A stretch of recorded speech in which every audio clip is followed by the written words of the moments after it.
મિત્રો તમને બધાને ઘણીવાર એવો વિચાર આવતો હશે કે લુખેશ મારું અવારનવાર કરી નાખે છે છતાં મને એની સાથે શું કામ ફાવે છે. શું થાય સાહેબ, આપણે છીએ જ જન્મથી ભોળા. હવે આ નેતાઓ આપણને છેતરી જાય છે છતાં દર ઇલેક્શનમાં આપણે હોંશે હોંશે વોટ આપવા દોડી જઈએ છીએ. આપણે છીએ જેવા. અને તમને કહું ને તો મને તો અંદર ખાને ખાતરી છે કે આ લુખેશ જ મને એક દિવસ જબરજસ્ત ફાયદો કરાવી આપશે. કુમાર, અલ્લાહ, આલિયા તમારું ઇનામ પૂરા 1000 રૂપિયા. 1000 રૂપિયા ઇનામ શેનો? અરે કઈ નહીં, તારા વતી 2000 રૂપિયા મેં એક સ્કીમમાં નાખેલા તો 1000 રૂપિયાનું ઇનામ લાગ્યું તો તને આપવા આવ્યો. મેં તને ક્યારે 2000 આપેલા ભાઈ? તારા વતી ભાભીએ મને આપેલા ને, એટલે તું ઘરે હતો નહીં એટલે મેં ભાભી પાસેથી લીધેલા. ભાઈ લુકેશ, તને હાથ જોડું, તું મારી ગેરહાજરીમાં મારા ઘરે જવાનું બંધ કરી દે. અરે આમને આમ તું મને લુખ્ખો બનાવી દઈશ. કેમ આમ બોલે છે ગિરિયા યાર? મારી ખાનદાની તો જો 2000 રૂપિયા મેં લીધા, પણ જેવું 1000 રૂપિયાનું ઇનામ લાગ્યું તને તરત આપવા આવ્યો કે નહીં?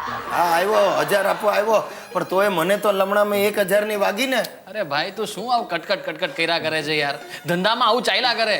આ ટાટા, બિરલા, અંબાણી એ લોકો બધા આમ જ ધક્કા ખાઈને આ લેવલ ઉપર પહોંચ્યા છે. એટલે તું ટૂંકમાં મને ધક્કા ખવડાવીને છેલ્લે ટાટા કરી દઈશ. ટાટા નહીં કહું, ટકી રહીશ. ગાંડા, તારા સિવાય મારું આમ છે કોણ હે? તારા સિવાય મને કોઈ ઊભોય નથી રાખતું, કોઈ એક ફદ્યોય નથી આપતું. અને તારા ભરોસે તો મેં ઇન્ડસ્ટ્રી શરૂ કરવાનું વિચાર્યું છે. મારા ભરોસે કઈ industry? No need toothpaste, toothbrush, export quality. No need toothpaste, toothbrush એ શું? બાવળના દાંતણ ટૂથબ્રશ એવું કે જેમાં ટૂથપેસ્ટની જરૂરત જ નથી. યન્ન વદ્રયે યન્ન પલે ખલા. એટલે એમ કે ટૂથપેસ્ટની જરૂરત જ નથી. આખો ધંધો ખાલી જાહેરાત ઉપર ચાલશે. અરે લોકોના જમીન ઉપર બાવળના ઝાડ ઉગાડવાનું શરૂ કરી દીધું છે. વધુ વૃક્ષ વાવો, મબલક કમાઓ. યન્ન કુટ્ટે નાડુ નાડુ, હે? એટલે વાવો. હા, સોલિડ આઈડિયા છે ભાઈ લોકેશ. સાંભળ ગિરિયા સાંભળ. હવે તું આ ધંધામાં મારો પાર્ટનર છે. તારા દાદા પાસેથી મેં તારા વતી 25000 રૂપિયા પણ લઈ લીધા છે. એ પણ મને પૂછ્યા વગર 25000 રૂપિયા લઈ. Yes, so now you are the dead investor of my company. Goodbye. Dead investor? સાહેબ, આપણા દેશમાં છે ને સિઝન પ્રમાણે બીમારીઓ ફેલાતી હોય છે. આ શિયાળો આવે ને એટલે શરદી, ઉધરસ, સળેખમ ફાટી નીકળે. આ ઉનાળો આવે ને ટેમ્પરેચર 45 ડિગ્રી વટાઈ જાય ને લોકોના મગજનો પારો એટલો જ વટાઈ જાય. આ છોકરીઓ લૂ ન લાગે ને એટલે સ્કૂટર ઉપર આમ પગથી માથા સુધી એટલા લુગડા વીંટાળી દે કે સામેવાળો માણસ છળી મરે કે આ શું મળું જાય છે. અને ચોમાસું આવ્યું એટલે દરેક ઘરમાં કોલેરા.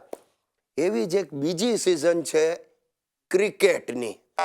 ઓહો, આ IPL ને વર્લ્ડ કપ શરૂ થશે ને તમે જોજો, બધા ઘરમાં ક્રિકેટની બીમારી લાગુ પડી જશે. દેકારો બોલી જશે, ગુજ્જુ ભાઈઓ ભૂરાયા થઈ જશે. ચોરે ચૌટે, પાનના ગલ્લે, ઓફિસમાં, ઉઠમણામાં બસ ક્રિકેટની જ ચર્ચા. અરે ન્યા સુધી કે લોકોને તેંડુલકરનો સ્કોર યાદ હોય પણ પોતાનો સગો દીકરો કેટલા માર્ક્સ લઈ આવ્યો ને પરીક્ષામાં એ ન ખબર. ને એમાં ભૂલે ચૂકે જો કોઈક મારા જેવાને ક્રિકેટમાં ઓછી ગતાગમ હોય ને તો એને તો લોકો એવી રીતે જુએ જાણે મેન્યુફેક્ચરિંગ ડિફેક્ટ હોય એનામાં. અરે શું વાત કરું. આ IPLનું હમણાં ઓક્શન પત્યું ને એ દિવસે અમારી સોસાયટીમાં રાતોરાત અર્જન્ટ મિટિંગ ગોઠવાઈ. બધાએ પોતપોતાના અભિપ્રાય આપ્યા. ના મારો જયસુખ એના ગજવામાં 10 રૂપિયા ન નીકળ્યો. આમ વચ્ચે આવીને ઉભો ને કે લે ખોટું થયું, આ ગંભીરને આટલા ન હલાય.